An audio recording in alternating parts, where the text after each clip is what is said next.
കൃഷ്ണ ഗുരുവായൂരപ്പ, സർവം കൃഷ്ണാർപ്പണമസ്തു. തൃശൂർ ജില്ലയിലെ നെല്ലുവായ ഗ്രാമത്തിൽ ഒരു ക്ഷേത്രമുണ്ട്. മഹാവിഷ്ണുവിന്റെ അവതാരവും ആയുരാരോഗ്യത്തിന്റെ ഭവാനുമായ ശ്രീ ധന്വന്തരി, ആയുർവേദത്തിന്റെ ദൈവം തന്നെ മുഖ്യ പ്രതിഷ്ഠയായ ഭാരതത്തിലെ അപൂർവം ക്ഷേത്രങ്ങളിലൊന്നാണിത്. ഇവിടെ ഒരു അത്ഭുത വിശ്വാസമുണ്ട്.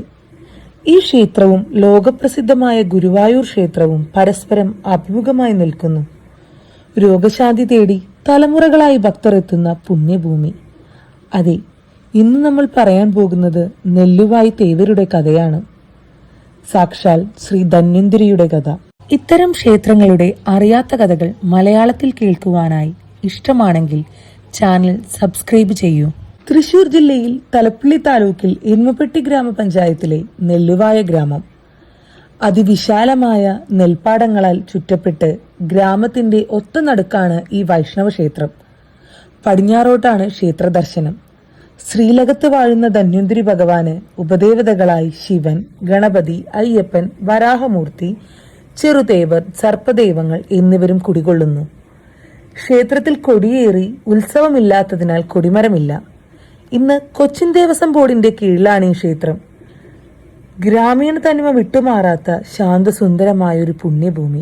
നെല്ലുവായ ക്ഷേത്രത്തിന്റെ ഏറ്റവും അത്ഭുതകരമായ പ്രത്യേകത ഗുരുവായൂരുമായുള്ള ബന്ധമാണ്. ഇരു ക്ഷേത്രങ്ങളിൽ തമ്മിൽ ഏകദേശം 20 കിലോമീറ്റർ ദൂരമുണ്ട്. ഇരു ക്ഷേത്രങ്ങളിലെയും മൂർത്തികൾ മഹാവിഷ്ണുവിന്റെ അവതാരങ്ങൾ. ഇരു വിഗ്രഹങ്ങളും ദ്വാപരയുഗത്തിൽ ശ്രീകൃഷ്ണ ഭഗവാന്റെ മാതാപിതാക്കളായ വസുദേവരും ദേവകിയും പൂജിച്ചവയാണെന്നാണ് വിശ്വാസം. ഏറ്റവും വിസ്മയകരമായ ഒന്നുണ്ട്. ഇരുമൂർത്തികളും പരസ്പരം അഭിമുഖമായാണ് പ്രതിഷ്ഠ. ഗുരുവായൂരപ്പൻ കിഴക്കോട്ടും നെല്ലുവായി തേവർ പടിഞ്ഞാറോട്ടും. രോഗം മാറുന്നതിന് ഇരു ക്ഷേത്രങ്ങളിലും ഭജനമിരക്കൽ അതിവിശേഷമായി കണക്കാക്കപ്പെടുന്നു. ഈ ക്ഷേത്രത്തിന്റെ ഉത്ഭവത്തിന് പിന്നിൽ മനോഹരമായൊരു ഐതിഹ്യമുണ്ട്. ആയുർവേദത്തിന്റെ നാഥനായ ധന്വന്തരിക്ക് ഒരു ക്ഷേത്രം പണിയണമെന്ന് നെല്ലുവായ ദേശവാസികൾ തീരുമാനിച്ചു. പ്രതിഷ്ഠയ്ക്ക് ഉചിതമായ വിഗ്രഹത്തിനായി അടുത്തുള്ള മുരിങ്ങത്തേരി എന്ന സ്ഥലത്തെ ഒരു ചെറിയ കുന്നിൽ നിന്ന് ഒരു കൃഷ്ണശില കൊണ്ടുവന്നു.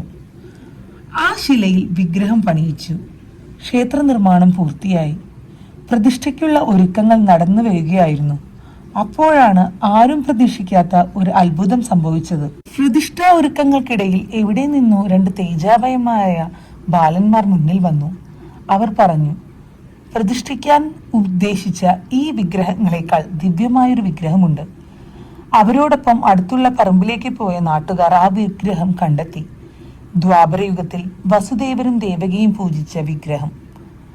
ക്ഷേത്രത്തിൽ പ്രതിഷ്ഠിച്ച് ആ വിഗ്രഹം കണ്ടെത്തിയ ബാലന്മാർ മഹാവൈദ്യന്മാരായ അശ്വിനി ദേവകളാണെന്നാണ് വിശ്വാസം. ദേവന്മാരുടെ വൈദ്യന്മാർ തന്നെ. ആയുർവേദത്തിന്റെ ഭഗവാന് സ്ഥാനം കാണിച്ചു കൊടുത്ത പുണ്യഭൂമിയാണ് നെല്ലുവായ് ധന്വന്തരി. അപ്പോൾ ആദ്യം പണിയിച്ച ആ കൃഷ്ണശില വിഗ്രഹമോ അതിന് അടുത്തുള്ള പറമ്പിൽ പ്രത്യേക ക്ഷേത്രം പണിത് പ്രതിഷ്ഠിച്ചു. പിൽക്കാലത്ത് ആ പ്രതിഷ്ഠ ധന്വന്തരി ക്ഷേത്ര മതിലകത്തേക്ക് മാറ്റി. ഇന്ന് ചെറുദേവർ എന്നറിയപ്പെടുന്നത് ഈ പ്രതിഷ്ഠയാണ്. മഹാവിഷ്ണുവായാണ് ചെറുദേവരെ സങ്കല്പിക്കപ്പെടുന്നത്.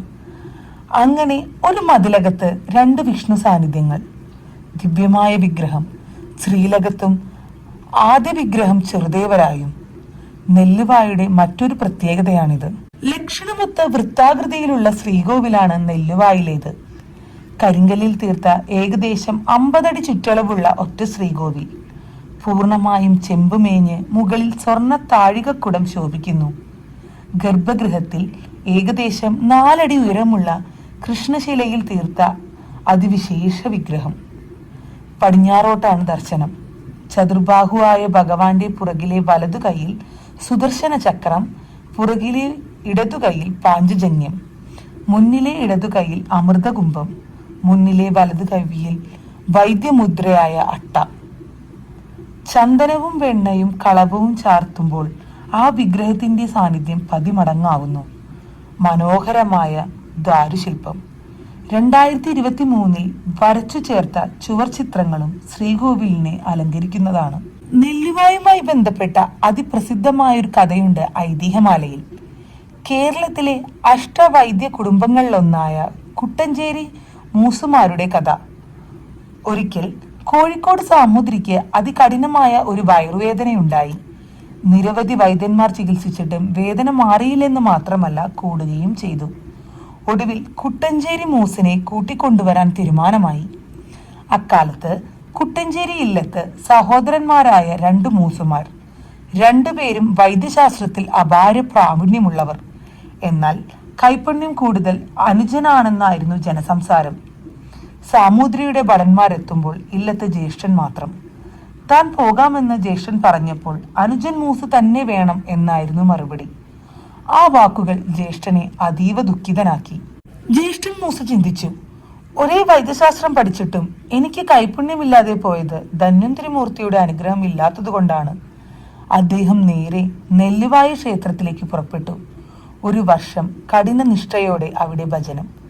തിരിച്ചില്ലത്തെത്തിയപ്പോൾ മികച്ച ചികിത്സാ പാടവം. അനുജനേക്കാൾ മിടുക്കനായി അദ്ദേഹം അറിയപ്പെടാൻ തുടങ്ങി. സാമൂതിരിയുടെ വയറുവേദന പൂർണ്ണമായി മാറിയില്ലെന്നറിഞ്ഞ ജ്യേഷ്ഠൻ അവിടെ ചെന്ന് ചികിത്സിച്ചു. രോഗം പൂർണ്ണമായി മാറി. സാമൂതിരി നൽകിയ സമ്മാനങ്ങൾ അദ്ദേഹം സന്തോഷപൂർവ്വം സ്വീകരിച്ചു. അതിനുശേഷമാണ് ഈ കുടുംബത്തിലെ ഓരോ ആൺകുട്ടിയും വൈദ്യപഠനം കഴിഞ്ഞാൽ ഇവിടെ 41 ദിവസം ഭജനമിരിക്കണമെന്ന ചിട്ട വന്നത്. ഇന്നും ആ ചിട്ട ഭംഗിയായി തുടരുന്നു. ആയുർവേദത്തിന്റെ ദേവൻ കുടികൊള്ളുന്ന ഈ ക്ഷേത്രം ആദ്യം കുട്ടഞ്ചേരി മൂസുമാരുടെ ഉടമസ്ഥതയിലായിരുന്നു.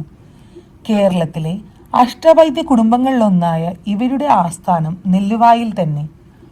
ഈ കുടുംബം മാത്രമല്ല, കേരളത്തിലെ മറ്റു പ്രസിദ്ധമായ ആയുർവേദ വൈദ്യന്മാരും ഇവിടെ വന്ന് ഭജനമിരുന്നിട്ടുണ്ട്. വൈദ്യരത്നം PS വാര്യർ, ആര്യവൈദ്യൻ PV രാമവാര്യർ അവരിൽ പ്രധാനികളാണ്. ഇന്നും ഈ പാരമ്പര്യം തുടർന്നു പോരുന്നു. ക്ഷേത്രം വക ഒരു ആയുർവേദ ഡിസ്പെൻസറി തന്നെ ഇവിടെയുണ്ട്. 2006 നവംബർ 1 തുടങ്ങിയ ഈ ഡിസ്പെൻസറിയിൽ ആയുർവേദ എല്ലാ ചികിത്സാ രീതികളും നൽകുന്നു. നിരവധി രോഗികൾ ഇവിടെ ചികിത്സയ്ക്ക് എത്തുന്നു.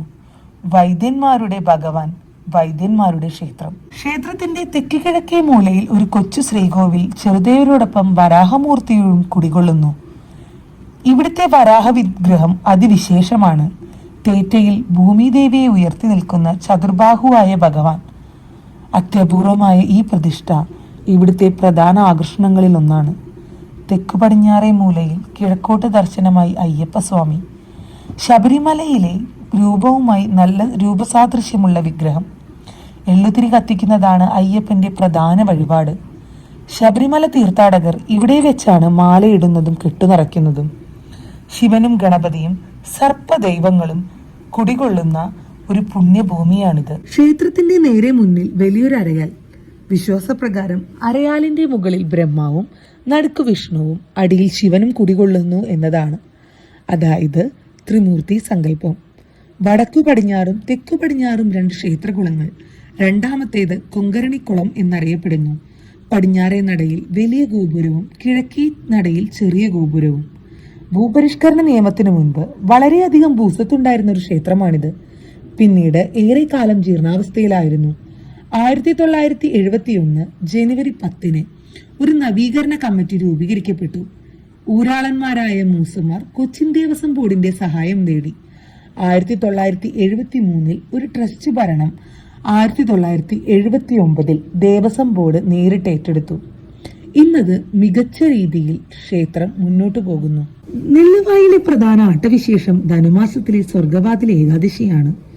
കൂടാതെ തുലാമാസത്തിലെ ധന്വന്തരി ജയന്തി, ധനയത്ര യോദശി, ആയുർവേദത്തിലെ ഭഗവാന്റെ ജന്മദിനം, ചിങ്ങമാസത്തിലെ അഷ്ടമി രോഹിണി അത് ഈ ക്ഷേത്രത്തിൽ അതിവിശേഷമായി കൊണ്ടാടുന്നു. കർക്കിടക മാസത്തിലെ ഔഷധ സേവാ ദിനവും രാമായണ മാസത്തിൽ ഔഷധ സേവയുമായി ഭക്തർ എത്തുന്ന ദിനവും ഇവയെല്ലാം വളരെ വിശേഷമായി ഇവിടെ ആചരിച്ചു വരുന്നു. രോഗശാന്തിക്കായി ഭജനമിരിക്കാൻ എത്തുന്നവർക്ക് വർഷം മുഴുവൻ ഇതൊരു ആശ്രയ കേന്ദ്രമാണ്. രോഗങ്ങൾ മാറാൻ നെല്ലുവായിലും ഗുരുവായൂരിലും ഭജനമിരിക്കുന്നത് അതിവിശേഷമാണെന്നാണ് വിശ്വാസം. നൂറ്റാണ്ടുകളായി വൈദ്യന്മാരും രോഗികളും ഒരുപോലെ ശരണം തേടുന്ന സന്നിധി. അമൃത കുംഭവുമേന്തി ശ്രീലകത്ത് വാഴുന്ന ആരോഗ്യത്തിന്റെ ഭാഗ്യവാൻ. ഗുരുവായൂരപ്പന് അഭിമുഖമായി വസുദേവരും ദേവകിയും പൂജിച്ച ദിവ്യ വിഗ്രഹത്തിൽ അശ്വിനി ദേവകൾ കാണിച്ചു കൊടുത്ത പുണ്യസ്ഥലത്ത് നെൽപ്പാടങ്ങളുടെ നടുവിലെ ശാന്തസുന്ദരമായ ഗ്രാമത്തിലെ ഇന്നും ധന്വന്തരി മൂർത്തി ഭക്തർക്ക് ആയുരാരോഗ്യ സൗഖ്യം ചൊരിയുന്നു. ഓം ധന്വന്തരായേ നമ. വീഡിയോ ഇഷ്ടമായെങ്കിൽ ലൈക്കും ഷെയറും കമന്റും ചെയ്യൂ. കൂടുതൽ വീഡിയോസിനായി സബ്സ്ക്രൈബ് ചെയ്യൂ. ബെൽ ഐക്കൺ ഓൺ ചെയ്യൂ. അടുത്തൊരു ഭഗവത് ഐതിഹ്യവുമായി നമുക്ക് വീണ്ടും കാണാം.